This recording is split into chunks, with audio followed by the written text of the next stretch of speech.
बिस्मिल्लाहिर्रहमानिर्रहीम। अस्सलाम वालेकुम। With a different perspective Imran में मैंने एक बार फिर आप लोगों के साथ हाजिर। इंशाल्लाह ताला जो पिछला हफ़्ता गुज़रा उसका एक रैप अप कर लेंगे और आने वाला हफ़्ता जो कि 13 मार्च से 17 मार्च तक है उसका इंशाल्लाह ताला एक आउटलुक डिस्कस कर लेंगे। उससे पहले मैं हमेशा की तरह एक जो रैप अप होता है उसका एक स्नैपशॉट भी आप लोगों के साथ शेयर कर लेता हूँ ताकि एक अकाउंटेबिलिटी हमेशा रहे। और साथ साथ आज के इस वीडियो में मैं कुछ हिस्ट्री भी आपके साथ शेयर करूँगा ताकि आपकी लर्निंग जो है वो बेहतर हो सके और आप चीज़ों को समझ सकें कि जो सिर्फ एक कॉल देना या एक टिप देना उसमें या वाकई में एक प्रॉपर व्यू बना के कोई चीज़ गाइड करना उसमें फ़र्क क्या होता है।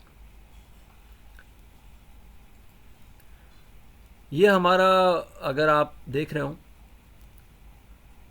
तो ये हमने लास्ट वीक के लिए ये आउटलुक डिस्कस किया था और उसमें बताया था कि बुलिश इनगल्फिंग बेस जो क्लोजिंग हुई है वीक ऑन वीक बेसिस पे ये बुल्स को फेवर कर रही है।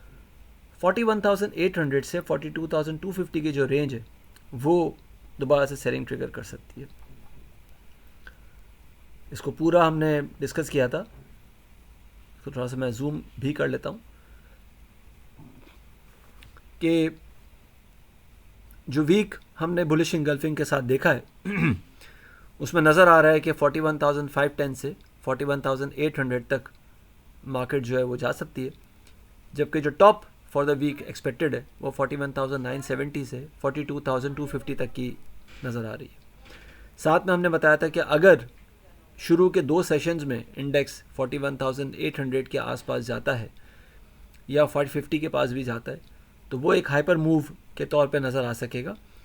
साथ में कुछ रेजिस्टेंसेस बताई थी कि किस तरह से वीकली 20 MA ने अपना काम किया है as resistance, 200 days moving average ने अपना काम किया है एज रेजिस्टेंस और 41,800 से 970 के बीच जो लॉन्ग टर्म ट्रेंड लाइन है वो अपना किस तरह से काम कर रही है। तो इस बात पे कलेक्टिवली ये बात की थी कि चीज़ें जो है वो उस जगह पे जाती हैं तो हम सेलिंग प्रेशर ट्रिगर होते हुए देख सकते हैं। हमने देखा कि लास्ट वीक ट्यूसडे तक मार्केट इस लेवल पे गई थी और उसके बाद फिर हमने सेलिंग ट्रिगर भी होते हुए देखी, मार्केट को 41,300 तक आते हुए भी देखा और उसके बाद दोबारा से एक बाउंस आया और कल यानी कि 6 तारीख को फ्राइडे को मार्केट ने दोबारा 41,900 के पास एक अटैम्प्ट लिया, लेकिन क्लोजिंग जो है 41,793 पे। तो कलेक्टिवली 41,800 या 970 का रेंज जो है वो इंडेक्स को थोड़ा सा चोक करते हुए ही नज़र आया। अब आने वाले वीक को डिस्कस करने से पहले जैसे मैंने बताया कि मैं थोड़ा सा आपको हिस्टोरिकली अपनी चीज़ों के बारे में बताता हूँ ताकि आप लोगों को अंदाज़ा हो जाए कि किस तरह से चीज़ें जो है वो मैं गाइड करता रहा। आप लोगों को जहन में होगा कि तकरीबन कोई 2 हफ्ते 3 हफ्ते से मैं कुछ स्टॉक्स जैसे PPL है, OGDC है, इवन ATRL है, NRL है, उसमें बार बार ये बात कर रहा हूँ कि यहाँ पे सेल ऑन स्ट्रेंथ होना चाहिए। इवन SNGP में ही बता रहा था, लेकिन अगर हम देखें तो जो आउटसाइड फैक्टर्स थे वो बार बार ये बता रहे थे कि नहीं SNGP में तो ख़बर आ गई है, PPL में तो ख़बर आ गई है, OGDC में ख़बर आ गई है, ATRL रिफाइनरी पॉलिसी आ गई है, NRL रिफाइनरी पॉलिसी आ गई है। अब ये देखें कि जहाँ जहाँ ATRL जब भी 180 के आसपास गया या 175 के आसपास गया उसमें सेलिंग प्रेशर ट्रिगर हुआ। NRL 148 150 का रेंज में बहुत टाइम से आप लोगों के साथ डिस्कस कर रहा हूँ, आप देखें कि वो लेवल टेस्ट हुआ है। उसके बाद PPL OGDC तो समझें कि बिल्कुल एक मार्केट की जान बने हुए थे और बातें हो रही थी कि 100 रुपये डिविडेंड आएगा, 125 रुपये डिविडेंड आएगा, सर्कुलर डेट इससे रिजॉल्व हो जाएगा। तो क्या हुआ, OGDC 105 109 का हाई बनाने के बाद 80s में आ गया, PPL 85 का हाई बनाने के बाद 60s में आ गया। तो ये सारी चीज़ें अब देखें ना, अगर मैं भी आप लोगों के साथ वही बातें कर रहा होता जो शायद मार्केट के और लोग कर रहे होते हैं, या शायद वो बातें कर रहा होता जो बातें कर रहे होते हैं वो लोग जो बातें मतलब इस बेस से बातें कर रहे होते हैं कि खबर आ गई तो ये कर लो वो कर लो, उस बेस पे अगर बातें कर रहा होता मैं तो शायद मेरे सब्सक्राइबर्स या मेरे फॉलोअर्स भी सर पकड़ के बैठे होते हैं कि भाई OGDC अब होल्ड करेंगे, सेल करें।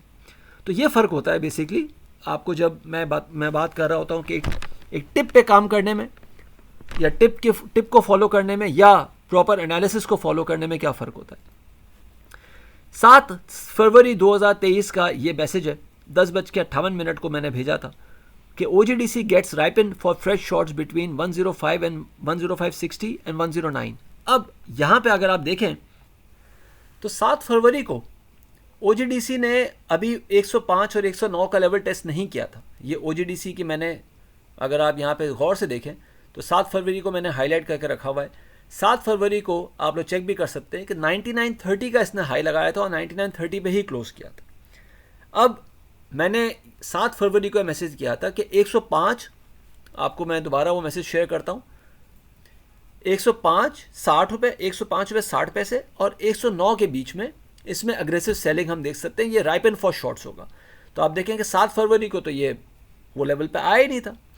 इसने वो लेवल टेस्ट किया 9 फरवरी को, इनफैक्ट 10 फरवरी को, जब ये 109 रुपये 60 पैसे का इसने हाई लगाया। और 10 फरवरी से एक दिन पहले खबर आई थी कि OGDC, कतर ने अग्रीमेंट शो किया है, कतर ने रजामंदी शो की है to buy the shares of OGDC and PPL। वो खबर लगी उस दिन 109.60 का हाई लगा और आप क्लोजिंग देखें कि 101 रुपये 6 पैसे पे आई।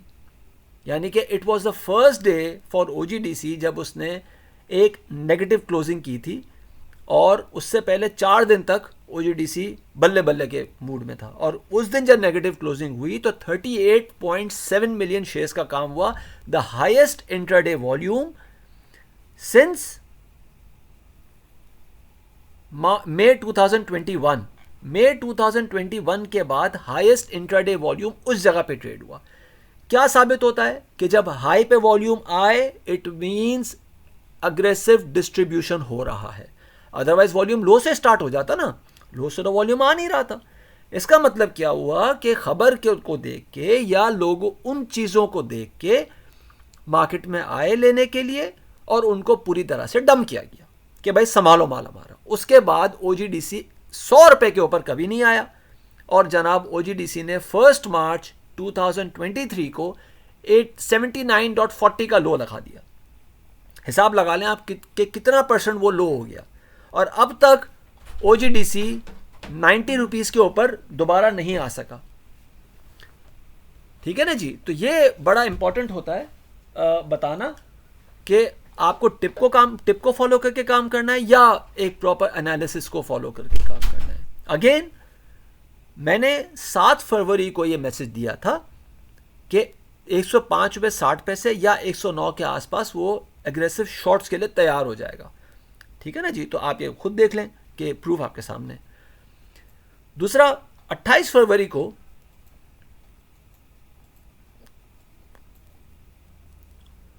मैंने ये मैसेज भेजा था टेलीकार्ड के लिए।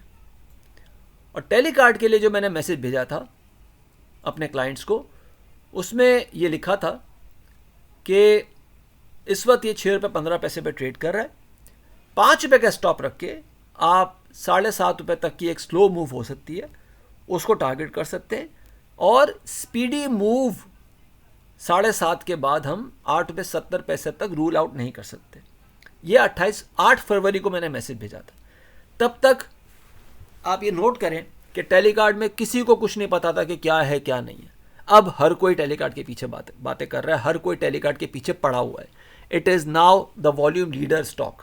तो आप अगेन हिसाब लगा लें कि किस तरह से, अल्हम्दुलिल्लाह बड़ी बात नहीं कर रहा लेकिन अल्लाह का बड़ा करम है कि किस तरह से आप लोगों को, मेरे अपने प्रीमियम क्लाइंट्स को मैंने ये टाइमली कॉल दी थी कि आप इसको बाय करें। इंशाल्लाह ताला 5 रुपये का स्टॉप लॉस रख के बाय करें, ये आपको अच्छा गेन दे सकता है। आप खुद ही हिसाब लगा लेंगे 6 रुपये 15 पैसे पे या 5 रुपये 80 पैसे पे या 5 रुपये 70 पैसे पे। इन शॉर्ट 5 रुपये का स्टॉप लॉस रखने के बाद जिसने भी बाय किया हो उसको इस वक्त कितना % गेन हो चुका है, आप ये खुद हिसाब लगा लें। फिर 15 फरवरी को ये मैंने मैसेज भेजा था for Chirag cement and Pioneer cement. इसको मैं थोड़ा सा और जूम आउट कर देता हूं। ताकि पूरा मैसेज आप लोगों को क्लियर हो जाए। चराट सीमेंट और पायनियर सीमेंट के लिए मैसेज भेजा था मैंने कि फर्म बॉटम नज़र आ रहा है चराट सीमेंट का 100.50, इसके नीचे नीचे क्लोजिंग नहीं होनी चाहिए, आपने स्टॉप लॉस जो है वो इस लेवल पे रखना है। शॉर्ट रन इसका 114 से 123 के आसपास आ सकता है, उसके बाद 135 और 142 की रेंज हम देख सकते हैं। और पायनियर सीमेंट के बारे में बताया था कि 50 का आपका स्टॉप होना चाहिए, 5680 पे ट्रेड हो रहा है, 6380 और 72 इनिशियली आप टारगेट कर सकते हैं, उसके बाद फिर नया लेवल बनेगा। हाँ, ये ज़रूर है कि जहाँ इसने 6380 को क्रॉस किया उसके बाद मैंने कहना शुरू कर दिया कि भाई अब किसी ने शॉर्ट करना है, किसी ने प्रॉफिट टेकिंग करनी है, 100 बिस्मिल्लाह, मेरी तरफ से टारगेट पूरा हो चुका। तो आप ये देख सकते हैं कि अगर 5680 पे एक चीज़ ट्रेड कर रही है और 6380 तक एक चीज़ जाती है, यानी कि 7 रुपये का गेन है। 7 रुपये का गेन का मतलब तकरीबन कोई आप ये हिसाब लगा लें कि 14.5-15% का गेन जो है वो इस रेंज पे आपको पायनियर सीमेंट दे चुका। और इसी तरह से अगर आप चराट सीमेंट की बात करें, जब मैंने कॉल दी थी तो चराट सीमेंट शायद कोई 105, 105.5, 106 के आसपास ट्रेड कर रहा था 15 फरवरी को, और 100 रुपये 50 पैसे के बाद 100 रुपये का 50 पैसे का स्टॉप लॉस रखने के साथ 114 और 123 का अगर टारगेट बता रहा हूँ, तो आपने देखा होगा कि पिछले हफ्ते इसने 120 या 121 का 120 या 121 का हाई लगाया, तो नियर अबाउट ये ऑलरेडी आपको तकरीबन 15 रुपये गेन दे चुका, यानी कि अगेन कोई तकरीबन 10-12% उस लेवल से गेन दे चुका। अल्हम्दुलिल्लाह, बहुत बड़ी, मतलब अल्लाह ताला ने बड़ा करम किया कि ये कॉल जो है वो इस लेवल पे मैंने दी जब लोग इन स्टॉक्स को देख भी नहीं रहे थे। फिर पीएसओ, बहुत ज़्यादा बातें हो रही थी पीएसओ के बारे में कि ये तो नेक्स्ट बिग थिंग होगा, अगेन जैसे पीपीएल ओजीडीसी की बातें हो रही थी। 17 फरवरी को मैंने ये लास्ट अपडेट भेजा था कि भाई मैं आप लोगों को बार बार ये कह रहा हूँ कि इसमें आप सेल करके काम करें, ठीक है। 140 से मैं बार बार कह रहा था, 127 का पहला टारगेट था, फिर उसके बाद जब ये नीचे आना शुरू हुआ मैंने कहा कि भाई 132 पे अपना स्टॉप रख लो, यानी कि अपना रिस्क मैनेज कर लो, ताकि वॉलेटिलिटी हो, अप डाउन हो तो कम से कम प्रॉफिट में सौदा क्लोज हो। लेकिन मैंने साथ में ये बताया था कि 125 के नीचे रहता है तो 115 और 108 का लेवल आ सकता है। आप खुद देख सकते हैं कि शायद 114 115 का लो ऑलरेडी टेस्ट कर चुका है। अल्हम्दुलिल्लाह अल्हम्दुलिल्लाह, अल्लाह ताला का बड़ा करम है कि 140 से मैं ये कह रहा था कि ये नीचे है, और ये आप देखें कि 140 से दोबारा ये 115 के आसपास आ चुका। परसेंटेज कितना हुआ आप खुद हिसाब लगा सकते हैं, इतनी मैथ्स तो अल्हम्दुलिल्लाह सबको आती है। फिर ये मैं डेट वाइज सारी चीज़ें मैं क्लियर कर रहा हूँ आप लोगों को। पीपीएल में ये चार्ट मैंने शेयर किया था, जिसका मैंने ज़ाहिर है अभी तो ये बड़ा माइनर सा नज़र आ रहा है। अगर आप मेरे ट्विटर फॉलोअर्स हैं या मेरे व्हाट्सएप पे आप मेरे प्रीमियम क्लाइंट बन जाएं तो आपको ये मैसेज मैं बड़ा क्लियरली दे सकता हूँ। और उसमें बता रहा था कि मैं 63 और 66 का इनिशियल शॉर्ट टर्म टारगेट है, और ये मैं लेवल उस वक्त से बता रहा था जब पीपीएल 84 और 85 पे 83 पे ट्रेड कर रहा था। 20 रुपये का मैं बता रहा था कि यानी कि 30% इसमें फॉल आ सकता है। उस वक्त तो लोग यही कह रहे थे कि भाई पीपीएल और ओयूडीसी में तो डिविडेंड्स आएंगे और सर्कुलर डेट डिसॉल्व हो जाएगा, और हमारे फाइनेंस मिनिस्टर ने पता नहीं क्या कह दिया, ये हो जाएगा वो हो जाएगा, पता नहीं क्या क्या बातें हो रही थी। आप ये देखें कि पीपीएल की इस वक्त हालत क्या है, कोई नहीं पूछ रहा है इसको। उस वक्त तो वॉल्यूम लीडर हुआ करता था ना, अगेन टॉप पे वॉल्यूम आए, it's time to pack your bags. Again एक और क्लियर कट एग्जांपल आपको मिली है इससे। 21 फरवरी को अपने इंटरनेशनल क्लाइंट्स को मैंने ये मैसेज भेजा था कि यूएसडी जेपीवाई 137 और 137.30 तक टारगेट कर सकता है, और मैंने उस वक्त ये 134 के आसपास कहीं ट्रेड कर रहा था। मैंने कहा था 133.50 पे is a firm breakout based support. आप ये देखें अल्हम्दुलिल्लाह 137 137.30 ऑलरेडी टेस्ट कर चुका है यूएसडी जेपीवाई। बिटकॉइन के लिए 24 फरवरी को ये अपने मैंने इंटरनेशनल क्लाइंट्स को मैंने भेजा था कि bitcoin is likely to close a week with a hanging man और अ डार्क क्लाउड कवर 23,200 के नीचे 21,920 इनिशियली होगा। उसके बाद मैंने दोबारा एक और अपडेट भेजा था, वो अभी आप लोगों के साथ मैंने शेयर नहीं किया, लेकिन आप देखें कि उस वक्त बिटकॉइन कहाँ था और आज बिटकॉइन कहाँ है। ये तकरीबन कोई 15 दिन पुरानी बात है, ठीक है। STCL के बारे में 28 फरवरी को मैंने कॉल दी थी कि 8 रुपये पे ट्रेड कर रहा है, 730 का आपका स्टॉप होना चाहिए। इनिशियली आप 8 रुपीज़ 80 पैसा एंड 9 रुपीज़ 60 पैसा टारगेट कर सकते हैं, फॉलोड बाय 1050। अल्हम्दुलिल्लाह कल इसने 9.5 रुपये का हाई लगा दिया, यानी कि ऑलरेडी 8 रुपये से लेके 9.5 रुपये का मतलब ये कि ऑलरेडी ये आपको 20% गेन दे चुका है। अल्हम्दुलिल्लाह ऑलमोस्ट 20% गेन दे चुका है। फिर 1 मार्च को ये सारे मैसेजेस मैंने भेजे थे, जिसमें मैंने रिस्क मैनेजमेंट भेजा था अपने सारे प्रीमियम क्लाइंट्स को कि टीआरजी में जिसने मेरे बताए हुए लेवल्स पे शॉर्ट किया वो रिस्क एपिटाइट के साथ काम कर सकते हैं, रिस्क मैनेजमेंट के साथ काम कर सकते हैं। 110 रुपये का उनका रिस्क मैनेजमेंट होना चाहिए, यानी कि इसके ऊपर जाएगा तो फिर आपने अपने स्टॉप्स को मैनेज करना होगा, और ये ऑब्वियसली उस वक्त तो इसके नीचे ही था। फिर ATR मैंने बताया था कि जिस दिन शॉर्ट एग्जीक्यूट किया 163 पे, उस वक्त ये 155 या 154 पे ट्रेड कर रहा था। मैंने कहा था 163 पे या उसके ऊपर according to your risk appetite आप जो है वो अपने रिस्क को मैनेज कर सकते हैं। PSO 117 पे मैंने बताया था कि 117 पे अपने रिस्क को मैनेज कर लो। 110 तो ऑलरेडी अचीव हो चुका है। मैं 115 का लेवल लिखा था, 110 तक ऑलरेडी अचीव हो चुका था 1 मार्च को। उसके बाद मैंने मैसेज लिखा था कि 117 पे अपना रिस्क मैनेज कर लो, 107 के नीचे जाएगा तो फिर 98 तक जा सकता है। हिसाब लगा सकते हैं कि 140 से 110 30 रुपये का टारगेट। अल्हम्दुलिल्लाह PSO बड़ा क्लियरली मैसेज दिया था 1 मार्च को। Again this is 1 March.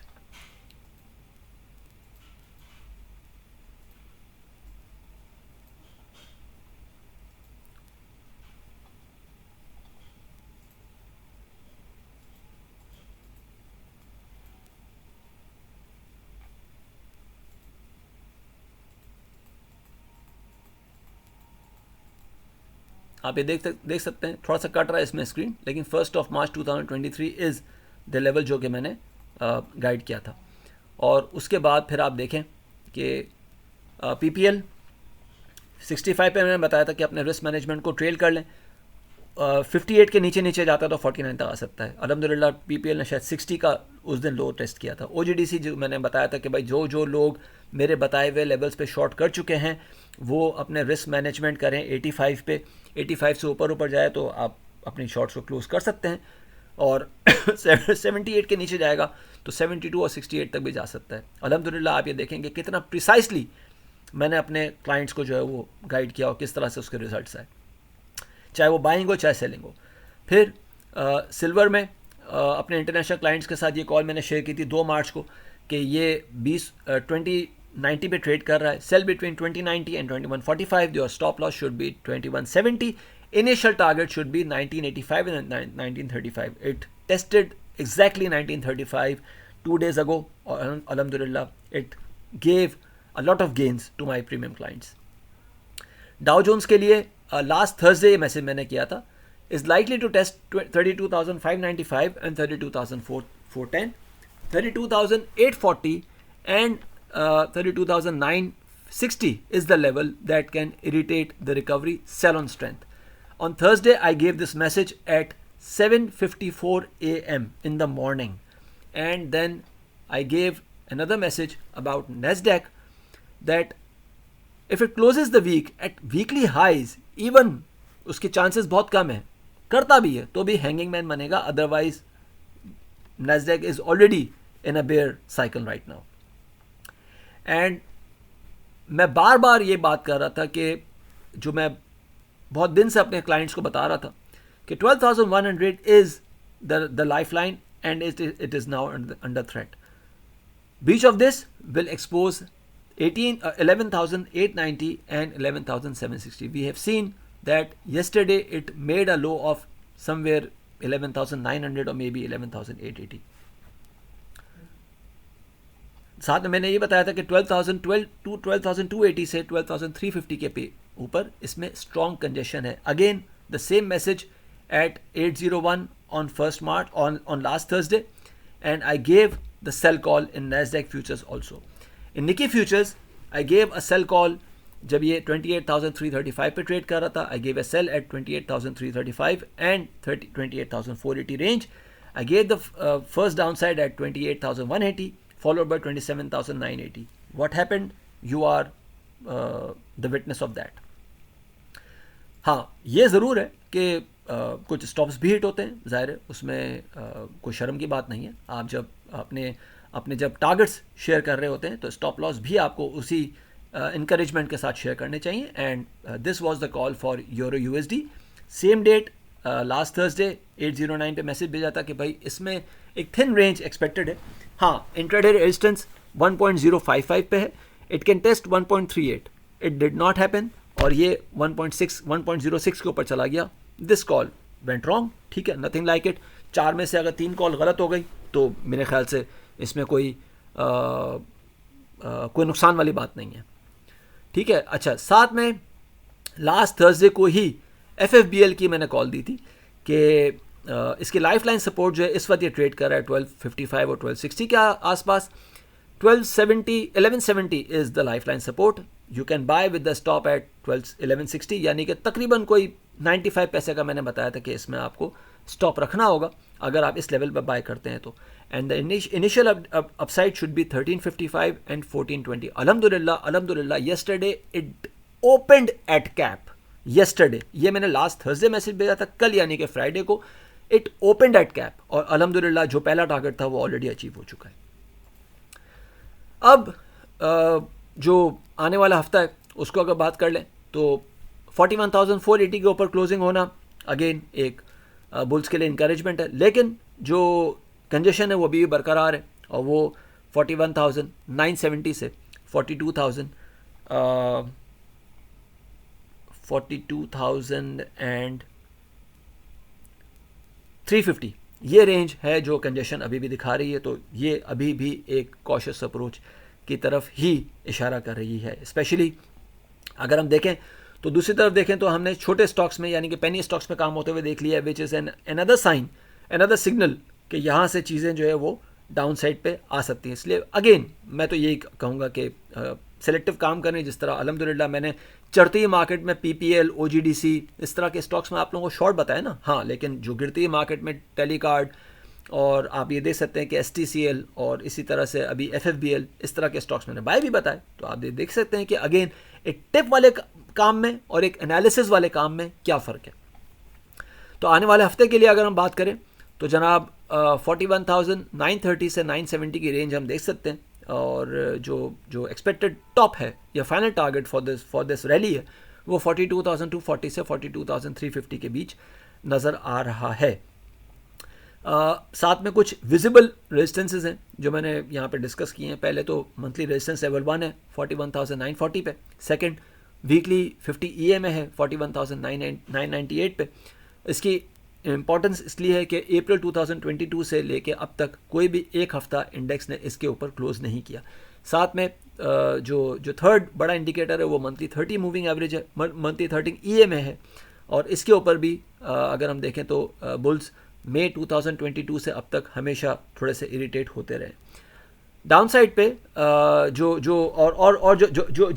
Final resistance है वो 42,240 से 42,350 की नज़र आ रही है. ये मैं अभी आपके साथ एक ट्रेंड लाइन भी शेयर करता हूँ, उसमें आपको नज़र आ जाएगा. हाँ, डाउन साइड पे 41,620 से 41,450 की रेंज है जहाँ पे हम सपोर्ट दे सकते हैं. लेकिन अगर 41,200 के नीचे चीज़ें रहती हैं तो फिर करेक्शन जो है वो अग्रेसिव सेल ऑफ की तरफ कन्वर्ट होते हुए नज़र आएगी.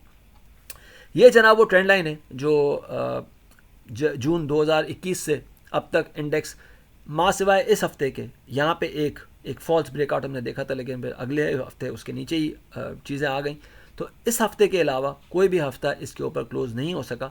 और ये मैंने इवेंट्स भी लिखे हुए हैं कि यहाँ पे 2021 का बजट था जब यहाँ पे सेल ऑफ आया. फिर सीमेंट की जो रैली बनी थी कोल प्राइसेस के फॉल पे अक्टूबर नवंबर 2021 में, ये यहाँ पे एक टॉप लगा था. फिर उसके बाद सर्कुलर डेट की रैली बनी थी जनवरी 2022 में.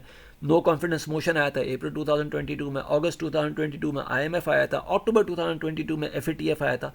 और ये इस वक्त करंट IMF वाली हम चीज़ें देख रहे हैं. तो अगेन यहाँ पे जो मैंने बताया हुआ है कि 42,240 या 42,350 is likely to choke the things once again. इसलिए हिस्ट्री को ज़रा देखने की कोशिश करें, सिर्फ स्क्रीन को ना देखें. साथ में कुछ मूविंग एवरेजेस हैं जिसका मैंने थोड़ा सा जिक्र करना बेहतर समझूंगा यहाँ पे. मंथली टर्म्स पे अगर हम देखें तो जनाब मंथली EMA 20 और मंथली EMA 30 ये वो लेवल्स हैं जो कि अगर हम यहाँ पे देख सकें तो अप्रैल 2022 से हर वक्त इंडेक्स को यहाँ पे चोक करते हुए नज़र आए. तो अप्रैल 2022 का मतलब ऑलमोस्ट यहाँ पे हम 10 महीने की बात कर रहे हैं. 10 महीने से अगर एक चीज़ सरपास नहीं कर पाई, despite having very good indicators, very good not indicators, very good sentiments, very good outside factors, इसके बावजूद भी अगर इंडेक्स इसके ऊपर नहीं जा सका तो इसका मतलब कहीं ना कहीं गड़बड़ है। साथ में ये चीज़ मैंने कल भी अपने ट्विटर पेज पे शेयर की थी, और इसमें अगर हम देखें तो जो इम्पोर्टेंट बात है वो ये है भाई कि थोड़ा सा इसको अगर आप देखें तो जनाब ये अगस्त 2022 से अब तक की एक ट्रेंड लाइन है जिसमें इंडेक्स ने एक लोअर हाई बनाया है, यानी कि जो हाई लगा वो पिछले हाई के मुकाबले में नीचे था। ये वाला हाई लगा, फिर ये वाला हाई इसके मुकाबले में नीचे था, ये वाला हाई इसके मुकाबले में नीचे था, ये वाला हाई जो अब लगेगा अगर तो वो इसके नीचे होगा। तो ये लोअर हाई सिनारियो है, और इस लोअर हाई सिनारियो में यहाँ पे अगर आप देखें तो हर दफ़ा जब भी इंडेक्स ने एक अपसाइड मूव ली, it ended as a rising wedge. जो लोग टेक्निकल इंडिकेटर्स को समझते हैं वो समझ गए होंगे कि राइजिंग वेज का मतलब क्या होता है। यहाँ पे भी राइजिंग वेज बना, यहाँ राइजिंग वेज बना, अब एक और राइजिंग वेज हम बनते हुए देख रहे हैं। और जब इस इंडेक्स ने अपने इस राइजिंग वेज के टॉप को टेस्ट करने की कोशिश की, इट हैड हायर वॉल्यूम्स। आप यहाँ पे देख सकते हैं क्रॉस आप यहाँ पे अगर मैं थोड़ा सा वॉल्यूम्स को ऊपर ले जाने की कोशिश करूँ तो आपको शायद यहाँ पे नज़र आ जाए कि what I am talking about. अगर आप यहाँ पे देखें तो इस क्रॉसओवर की जगह पे यहाँ पे वॉल्यूम ज़्यादा आया, फिर इस वेज की टॉप पे जब इंडेक्स आ रहा था फिर वॉल्यूम ज़्यादा आया, इस वेज के टॉप पे जब इंडेक्स आ रहा था फिर वॉल्यूम ज़्यादा आया। यहाँ पे अगर हम देखें तो ट्रेंड लाइन की ही रेजिस्टेंस को इंडेक्स टेस्ट कर रहा था, वॉल्यूम ज़्यादा आया। तो ये राइजिंग वॉल्यूम फिर बता रहा है कि अग्रेसिव डिस्ट्रीब्यूशन एट हाइज हुआ है। और अनफॉर्चुनेटली पिछले 2 सेशन से ये डे टाइम फ्रेम में पिछले 2 सेशन से हम हाइज में दोबारा वॉल्यूम देख रहे हैं। अदरवाइज देखें ना, मार्केट यहाँ से अगर रेड जोन में थी, यहाँ वॉल्यूम आना चाहिए था ना। मार्केट यहाँ पे रेड जोन में थी, यहाँ वॉल्यूम आना चाहिए था। ये रेड जोन में वॉल्यूम ना आना बता रहा है कि भाई बाइंग ऑन डिप्स नहीं हो रही, डिस्ट्रीब्यूशन एट हाइज हो रही है। तो कैसा लगा आज का सेशन? काफ़ी लंबा हो गया। इट वाज शायद one of the biggest sessions जो मैंने अब तक कंडक्ट किया है। तो कोशिश ये थी कि आप लोगों को सिखा सकूं। मेरे प्रीमियम सर्विसेज के लिए या मेरे कोर्सेज़ के लिए आपने मुझसे रब्ता करना हो तो मेरा ट्विटर हैंडल का एड्रेस ये है। यूट्यूब चैनल तो ऑलरेडी आप उसको फॉलो कर रहे हैं, इंस्टाग्राम का मेरा चैनल ये है। अब इंशाल्लाह ताला फेसबुक पे भी मैं काम कर रहा हूँ, पर्सनली तो कर ही रहा हूँ, लेकिन मेरा जो ये ADP का चैनल है या ADP का पेज है उसमें मैं काम कर रहा हूँ, उसको थोड़ा सा बनाने की कोशिश की है। तो वो जब एक हेल्दी मोड में आ जाएगा तो मैं उसका भी आपके साथ लिंक शेयर कर दूंगा ताकि आप उस पर मुझे फॉलो कर सकें। अपना ख्याल रखिएगा, अपनी राय से प्लीज़ ज़रूर आगाह कीजिएगा। थैंक यू, अल्लाह हाफ़िज़।